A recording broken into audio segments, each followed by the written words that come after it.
Class 9 mathematics.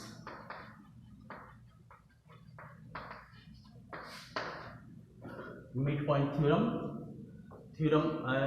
the line segment joining the midpoints of the sides of a triangle is parallel to the third side।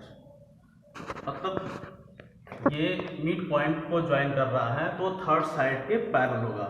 यदि A B और A C का mid point E and F है respectively, तो ये E F parallel B C होगा। तो इसमें B C के पैरेलल होगा और इसके हाफ होता है, यानी E F equal to half B C भी होता है। तो इसमें हम प्रूफ करते हैं। तो proof triangle A B C ले लिए, in which E and F are the midpoints of AB and AC। AB का midpoint CE है और AC का midpoint F है respectively, and CD parallel BA। CD parallel BA, इसके parallel एक line draw की है। Triangle AEF convergence of triangle CDF। आप पहले से जानते हैं कैसे कन्वर्जेंस प्रूव करते हैं। ये एंगल्स और ये एंगल्स इक्वल होगा और ये इसके पैरेलल है और ये एंगल भी इक्वल होगा, ये कॉमन एंगल होगा। तो इसका मतलब ये और ये क्या होगा, कन्वर्जेंस हो जाएगा। तो कन्वर्जेंस होगा। इसके बाद ये CDF, ये इसके अल्टरनेट एंगल इक्वल होगा। तो यहाँ पे triangle AEF convergence of triangle CDF by angle side angle rule से होता है। तो so EF equal to DF, EF equal to DF, इसका मिड पॉइंट हो गया। And BE equal to AE, BE equal to AE equal to CD। Therefore BCDE is a parallelogram। BCDE is a parallelogram। Hence EF parallel BC, also EF equal to half ED, EF equal to half ED and EF equal to half BC।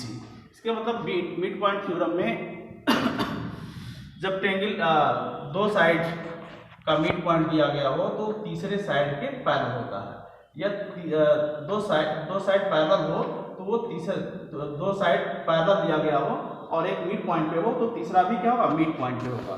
तो इसमें ये prove करा था कि ये या तो ये इसके पैरेलल होगा, यदि पैरेलल होगा तो ये इसका क्या होगा, मिड पॉइंट पे होगा तो ये हाफ होगा, यानी EF equal to half BC।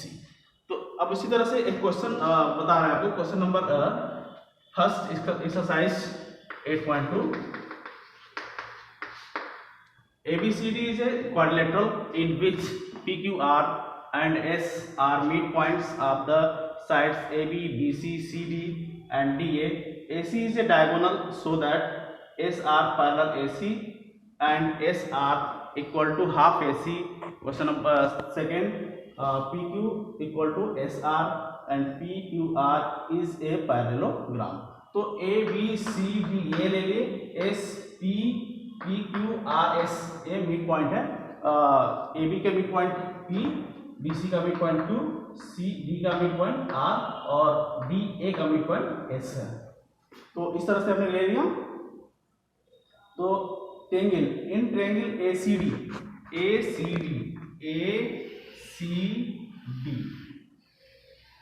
ये हुआ। We have S is the midpoint of AD, S is the midpoint of AD and R is the midpoint of CD, R is the midpoint of CD। Then अब ये क्या हुआ, mid point theorem लगेगा। इसमें mid point theorem लगेगा। ये point इसका half है, मिड पॉइंट है, और ये इसका मिड पॉइंट है, इस लाइन का मिड पॉइंट है। तो मिड पॉइंट थ्योरम से क्या होगा, S ये इसके पैरेलल होगा। तो SR parallel AC and SR equal to half AC by mid point theorem। Question number second, in triangle ABC we have, in triangle ABC इसको ले रहे हैं, उसको भी हम प्रूव करेंगे। P is the midpoint of that side AB and Q is the midpoint of side BC.